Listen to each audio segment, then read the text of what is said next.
আসসালামু আলাইকুম ওরহমতুল্লাহি ওবরাকাতু। আজকের আমরা ইনশাল্লাহ এখান থেকে এতটা পর্যন্ত জানব। তাহলে শুরু করা যাক। প্রথমে এই অক্ষর আছে জিম, হা, খ। এই দাগটাই মেন, এইটা সবসময় দেয় না। এই দাগটার নিচে এক নুক্তা হলে জিম বলা হয়। আর এই দাগটা যদি এর এই দাগটার উপরে বা নিচে যদি নুক্তা না থাকে তখন তাকে হা বলা হবে। আর এই দাগটার উপরে নুক্তা হলে তাকে খ বলা হয়। এর নিচে জিম, এর উপর এখানে না থাকলে হা, আর এর উপরে থাকলে খ। এই দাগটার যেমনি যা কাজ, এই দাগটারও তাই কাজ। আমি আগের কয়েকটা ক্লাস আগে বলেছিলাম যে এরও সেম কাজ, অর্থাৎ এর নিচে এখানে যদি নুক্তা থাকতো তাহলে একে জিম বলা হতো, আর এখানে নুক্তা না থাকলে একে এখন হা বলা হবে, আর এর উপরে নুক্তা থাকলে একে খ বলা হবে। এর যা কাজ এরও তাই কাজ। ঠিক আছে, তাহলে প্রথমে এই অক্ষরটা দেখি। এটা হচ্ছে হা, যেহেতু এখানে কোনো নুক্তা নেই, হা, আর উপরে তিন নুক্তা সা হয়। জিভ বার করে বলবেন সা, হা, সা। তারপরে এই দাগটার উপরে নুক্তা হলে তাকে খ বলা হয় বলেছিলাম। তাহলে এর উপরে নুক্তা আছে, তাহলে এটা খ, আর নিচে এক নুক্তা বা, খ বা। এর নিচে নুক্তা হলে তাকে জিম বলা হয়, তার জন্য এটা জিম, আর ওপরে দু নুক্তা তা হয়, জিম তা। এখানে তিনটা অক্ষর আছে, এইটা প্রথম অক্ষর, এটা দ্বিতীয় অক্ষর, এটা তৃতীয় অক্ষর। প্রথমে এটা আছে, দুটো নুক্তা আছে তা উপরের দিকে, উপরে দু নুক্তা আছে, তো উপরে দু নুক্তা তা হয়, এটা তা। এটা কি অক্ষর দেখি? যদি আমি এটাকে এমনি বাদ দিই তাহলে এটাকে কার মতো লাগছে? এটা কি এর মতো লাগছে না? তো এটা হচ্ছে হা, তাহলে এটা তা, এটা হা, আর উপরে দু নুক্তা তা হয়, তা, হা, তা। তারপরে এখানে তিনটা অক্ষর আছে, একটা, দুটো, তিনটে। নিচে দু নুক্তা কি হয়? নিচে দু নুক্তা ইয়া হয়, তাই জন্য এটা ইয়া। তারপরে এটা দেখি, দেখুন আগে আমি যদি এটা বাদ দিই তাহলে ক্লিয়ারলি বোঝা যাবে। বাদ দিলে এটা কার মতো লাগছে? এটা এর মতো লাগছে, মানে এটা জিম, ইয়া, জিম, আর এইটা নিচে এক নুক্তা বা হয়, ইয়া, জিম, বা। তারপরে এখানে তিনটা অক্ষর আছে, এই একটা অক্ষর, এই একটা অক্ষর, এই একটা অক্ষর। প্রথমে এটা কি অক্ষর দেখি? দেখে মনে হচ্ছে এটা মিম, কিন্তু এটা মিম নয়। আমি বলছি এটা কি।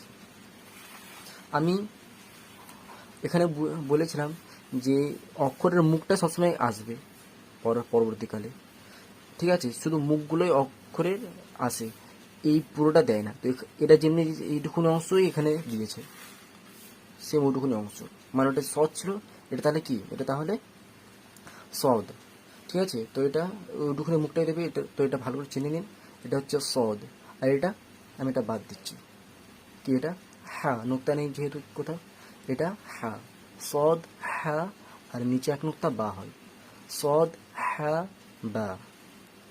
তারপর এখানে দেখি, এখানে তিনটা অক্ষর আছে, এই একটা, এই একটা, এই একটা, ঠিক আছে? তো এখানে প্রথমে নিচে এক নুক্তা আছে, নিচে এক নুক্তা বা হয়। আচ্ছা, এবার এটা কি?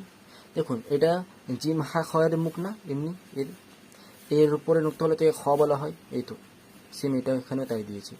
তাহলে এটা খ বা খ, আর উপরে দু নুক্তা তা হয়, বা খ তা। তারপর এটা এই তিনটে দেখি, উপরে দু নুক্তা তা হয়, ঠিক আছে? তো এটা পুরোটা হচ্ছে তা। এবার এটা দেখি, উপরে দু নুক্তা তা হয়, তাই জন্য এটা পুরোটা হচ্ছে তা, ঠিক আছে?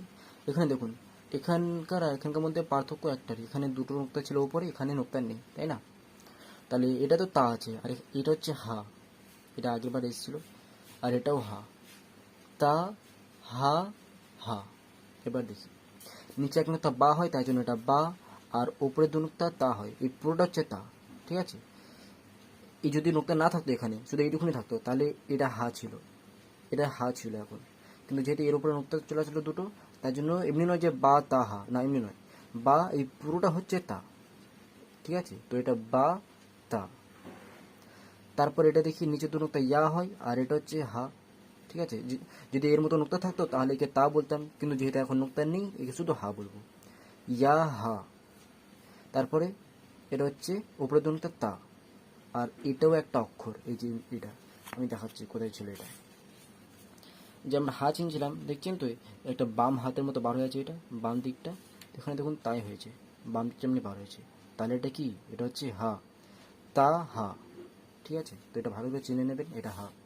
তারপর এখানে তিনটা অক্ষর আছে, একটা অক্ষর, এ একটা অক্ষর, এ একটা অক্ষর। তো এর নিচে দোনোটা ইয়া হয়, জানেন।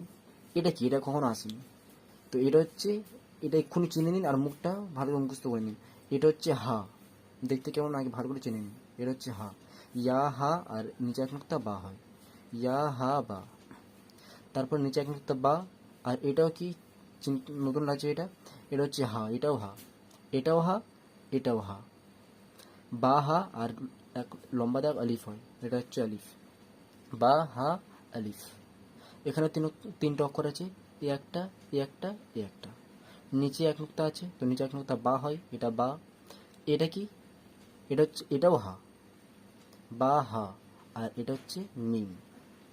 ঠিক আছে, তো বা হা মিম। তাহলে আমরা আজকের এখানে তিনটে নতুন অক্ষর চিনলাম, এটা হা, এটাও হা, এটাও হা, মানে এক হায়ের তিনটে নতুন নতুন রূপ চিনলাম আজকের। তো এটা ভালো করে চিনে নেবেন যে এটাও হা, এটাও হা, এটাও হা, ইয়া হা বা হা আলিফ, বা হা মিম। তাহলে এবার আমি অনুমতি চাচ্ছি, কোনো প্রকার অ্যারাবিকের বা এই কায়দা সম্বন্ধে ডাউট থাকলে বা কোনো প্রকার প্রশ্ন থাকলে অবশ্যই আমাকে কমেন্টে জিজ্ঞাসা করে নেবেন। আসসালামু আলাইকুম ওয়া রাহমাতুল্লাহি ওয়া বারাকাতুহু।